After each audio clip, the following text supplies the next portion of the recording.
السلام عليكم ورحمة الله، كيف حالكم يا حلوات؟ يا رب تكونوا بخير. فيديو اليوم إن شاء الله راح يكون مشترياتي لتجهيزات توزيعات العيد. مو كلها توزيعات، في بعضها توزيعات وفي بعضها حبيت أشتري شوية كده إكسسوار. فإذا كنتي مهتمة وحابة تاخدي أفكار تابعي معاي الفيديو للآخر، ومتأكدة أن الفيديو راح يعجبك. بس قبل يا حلوة لا تنسي تشتركي بالقناة وتفعلي جرس التنبيه، وكمان لا تنسي تحطوا لي لايك. ويلا نبدأ على بركة الله الفيديو. في أشياء أنا أخذتها للضيافة سواء للعيد أو لغير العيد. حبيت مرة هذه الأشكال الكيوت اللي من عالم التوفير.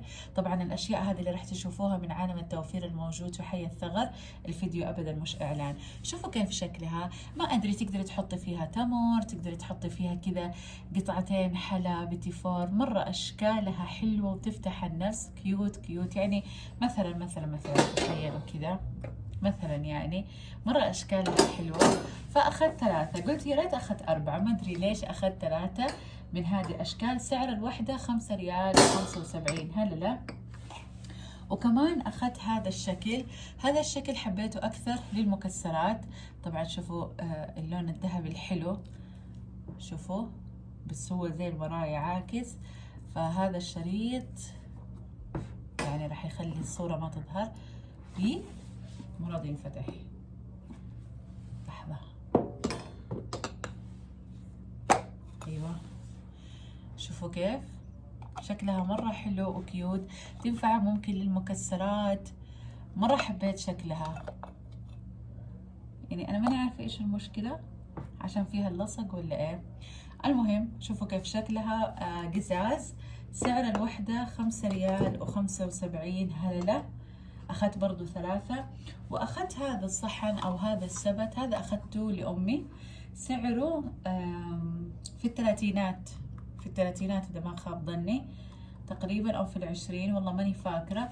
حلو قزاز. أخذت لها كذا سبت صغير، هم عندهم كبير بس أخذت لها هذا. كمان أخذت هذه، شوفوا هذه مو تباسي تقديم، لا هذه أنا أخذت منها 2. ماني عارفة بالضبط يعني كيف حستخدمها، بس غالبا قلت ححط فيها مثلا مبخرة وعلبة البخور، او ممكن احط فيها هذه الاشياء. لسه ماني عارفة، ان شاء الله راح نشوفها على فرش العيد. سعر الوحدة 11 ريال. شوفوا كيف مرة رفيعة. كمان تقدر تحطيها مثلا انت على التسريحة، بس لانه غرفة نومي الثيم كله فضي وابيض فما ينفع. اذا كان في فضي كان مرة حيطلع حلو. كمان على المداخل او في دورات المياه حيطلع شكلها مرة حلو وجميل. هذه اول دفعة. تعالوا نشوف ايش كمان في. برضو كمان ايش اخذت لي زينة العيد. راح اوريكم الان زينة العيد والاكياس والبوكسات اللي راح زي نعملها توزيعات، وحتى كمان ايش الاشياء اللي راح نحطها. انا ادري ممكن الفيديو يكون نزل بدري بس عشان اعطيكم افكار. في طلبية طلبتها من وحدة في مكة، اخذت حسابها من التيك توك. طلبتها تاريخ 1 رمضان ولحد الان انا اصور لكم الفيديو تاريخ 13 رمضان لحد الان ما جات ولا في اي تواصل. ردت علي بعد الهنا بسنة. طلبت منها طلبية بمبلغ 160 ريال تقريبا. طلبية اللي هي توزيعات للرجال او للشباب اللي عندنا في العائلة، وكمان طلبت توزيعات لامي، يعني امي تقدمها للبنات. المهم لما تيجي ان شاء الله، لان انا راح اصور في فيديو مستقل. سوري اذا الكاميرا قاعدة تتحرك، لان انا راح اصور في فيديو مستقل يعني كيف راح نجهز الأغراض، راح نصورها إن شاء الله مع بعض. طيب أول شيء أخذت هذه العلب مكتوب عليها عيد مبارك أو عيدكم مبارك، ب5 ريال و75 هلا ل4 قوارير. حلوة قلت لنا كذا، يعني أنا وزوجي وأصولي ندلع كذا نفسنا، بحط فيها عصير. أو مثلا إذا جاتني ضيفة معاها بيبي صغير، أنا دائما أشتري كاسات ورق وأدي البيبي عصير، فيعني عشان ما يكبوا. فهذه حلوة. أخذت ربطتين بس. كمان أخذت هذه السنة إن شاء الله معيدة بقوة. أخذت كمان هذه الزينة. شوفوا أنا أخذت كم واحدة، منها لي ومنها لأهلي ومنها لأهل زوجي. نزين فيها بس عند باب الشارع وكذا، يعني باب الشقة، قال لك باب الشارع، عند باب الشقة من برا نزين فيها. وممكن أنا كمان أحط شوية في الصالة. فهذه حلوة كبيرة، حبيت شكلها. هذه 5 ريال و75 هللة. وأخذت كمان هذه مرة حلوة. شوفوا كيف شكلها، هذه كده راح يكون شكلها، راح تتعلق بخيط، فانت ممكن تاخدي بس الشكل هذا بس، يعني توزعيه كده في اي مكان من غير خيط. وهي هذه اللي في بالي اللي انا حسويها. شوفوا مكتوب 3 متر 40 سنتي 5 حبات، بكم؟ ب5 ريال و75 هللة. شكلها مرة حلو. كمان شوفوا اخذت من هذه الاشكال ب3 ريال. هنا مكتوب عيد سعيد، لا هذه ب5، لا كلها ب3. اخذت شكلين من هذه. هنا العيد فرحة اخذت منها شكلين، وهذا كمان كل عام وانتم بخير اخذت منه واحد. فزي ما قلت لكم شيء حخليه بيت امي، وشيء حخليه لاهل زوجي، وشيء حخليه لي. كمان هذه البالونات مكتوب عليها كل عام وانتم بخير، 30 حبة. هذه للتوزيعات، للتوزيعات الأطفال، لأنه دائما أنا اللي أسوي توزيعات لأمي وأبويا لما يجوا عندهم أطفال، فأنا كل سنة أسويها يعني. وهذه الأكياس أخذتها برضو كمان لأمي وأبويا، يعني اللي حسويها للأطفال. الكيس الواحد فيه له 4 ب5 ريال و75 هذا اللي مكتوب عيد سعيد. إيش حنحط فيه؟ حنحط فيه له بالونة، لعبة، وحلويات. راح تشوفوا ان شاء الله. احاول بعد هذا الفيديو على طول ينزل ان شاء الله فيديو تنسيق الهدايا حقت الكبار والصغار، وحقتي وحقت اهل زوجي وحقت اهلي وكل شيء. وهذه كمان بالونات مكتوب عليها كل عام وانتم بخير، 6 حبات ب2.30 هللة. هذه لي لانه عندي صندوق او بوكس اللي سويته في المستشفى. راح تشوفوا ان شاء الله تنسيقات العيد كلها ان شاء الله. فهذه هي توزيعات العيد او تجهيزاتي للعيد بارت 2. تعالوا نكمل الفيديو ونشوف ايش كمان اخذت من التوزيعات للصغار. الاشياء اللي راح احطها في الاكياس اللي دوبكم شفتوها، لعبة البازل هذه. تخيلوا 6 حبات كان سعرها 5 ريال و75 حللة 5 ريال و75 هذا. الحلو انها تنقص كده لحالها. تشوفوا وجه وقفا 6 حبات. حلو انك كده تحطي، انا كل سنه كده انا احط لعبه للاطفال، مثلا دفتر تلوين، بازل زي كده، مع بالونه. يعني هو العيد يعني فرحه للكبير والصغير، بس الصغار يفرحوا فيها اكثر. برضو كمان اخذت لهم حلاوه الجيلي هذا. طبعا هذه اللي راح اسويها لاهلي، وممكن لو زاد اخذ لي. انا لسه حسيت انه للاطفال الحلويات لسه ما اشتريت. وكمان اشتريت لهم هذه، وكمان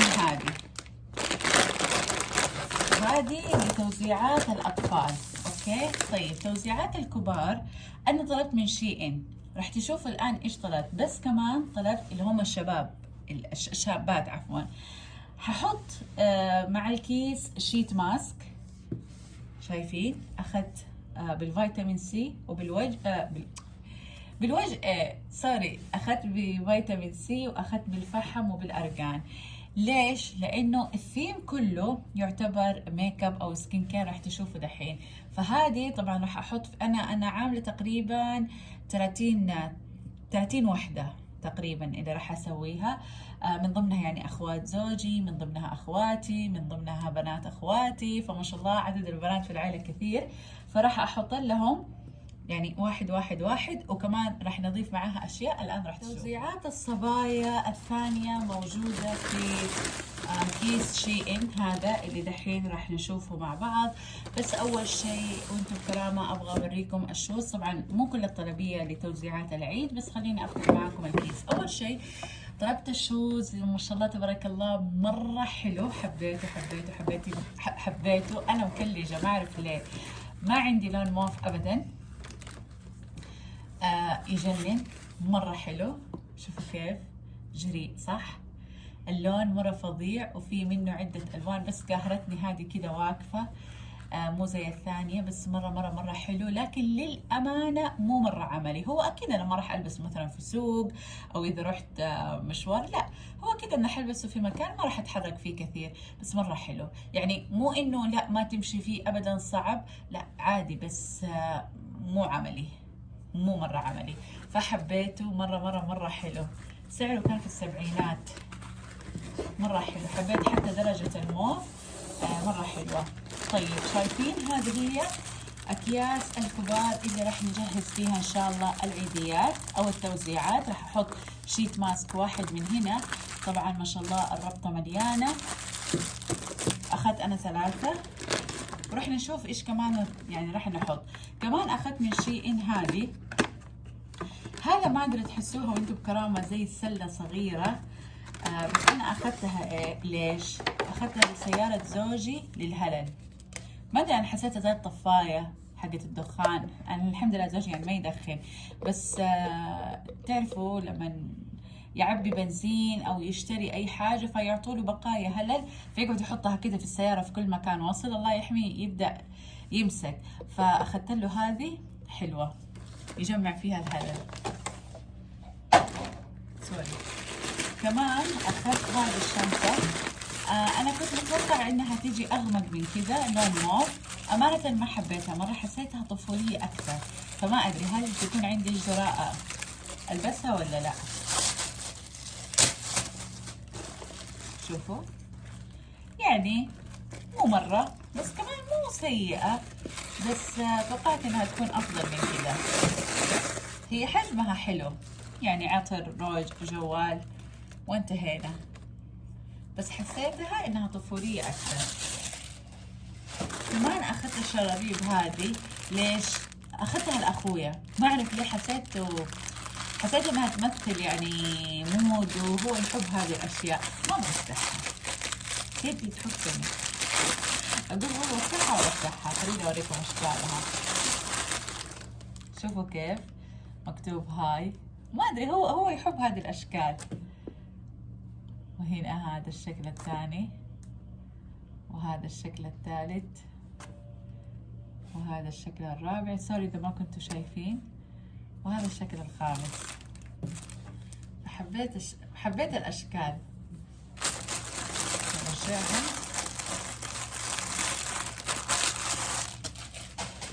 طيب هذه التوزيعات اللي اخذتها للكبار مع الشيت ماسك، راح احط لهم سفنجة. شوفوا هذه كلها كيلوات مع بعض، يعني اذا انت ميك اب ارتست دوري عليها مره حلوه.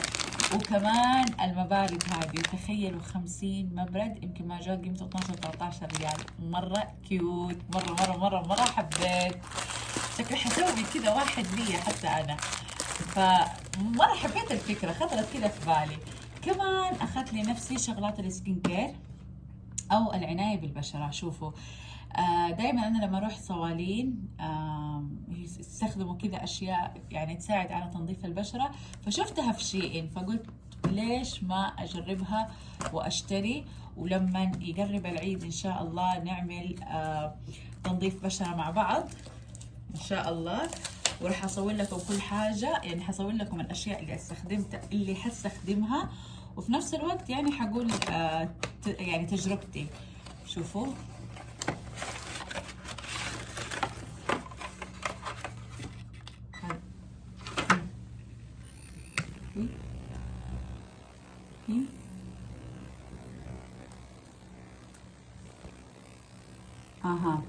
شوفوا هذا،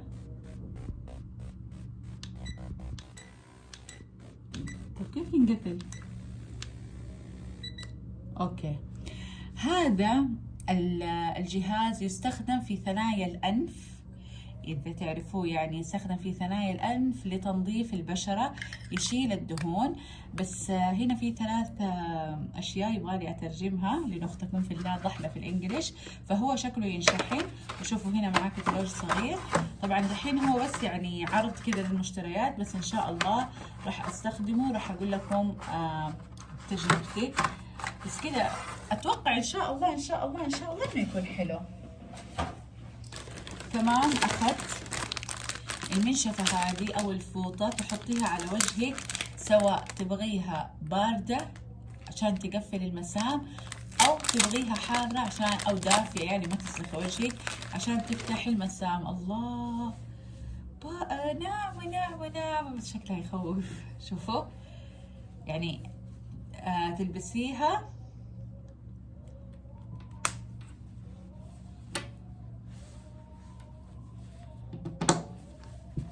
اكيد كبيرة على راسي، اكيد مستحيل في وجه بني ادم كذا، بس مرة حلوة برضو، راح تبان مع الاستخدام هل هي حلوة ولا لا.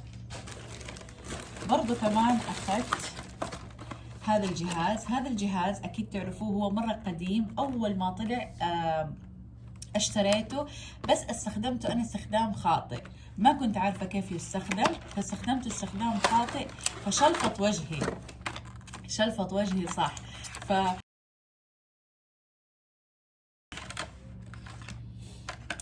الحمد لله.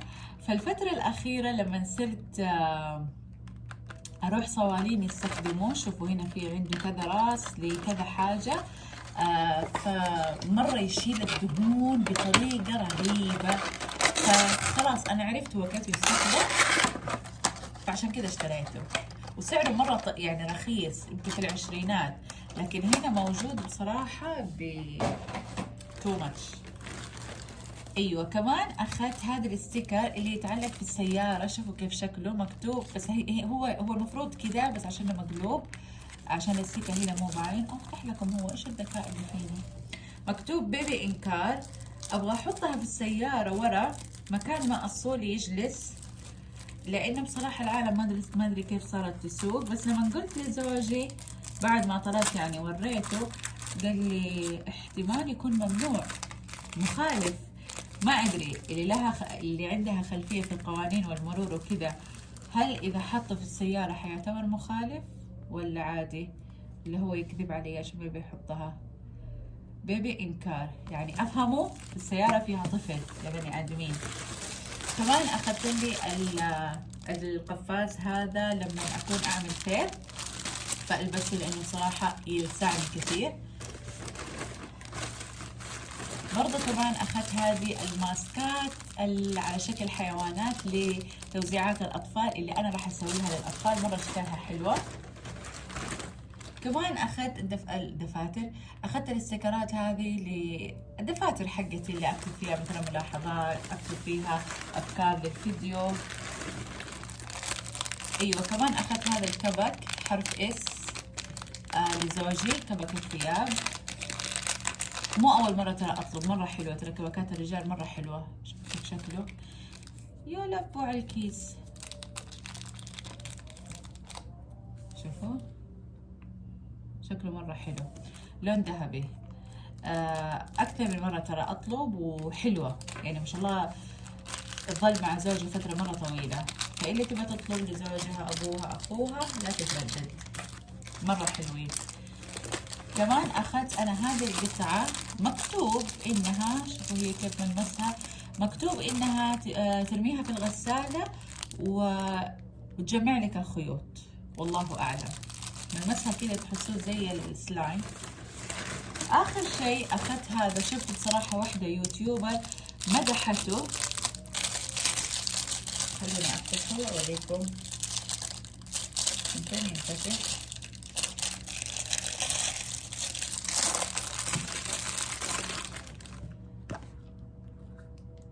كيف يتعبى؟ هو اتوقع تعبيه مويه، بس هو انا شفت انه معاه كذا زي عصات الايسكريم، او انت تحطي عصات ايسكريم ما ادري. تعبيه مويه وتحطيه في الفريزر، فهو ياخذ هذا الشكل.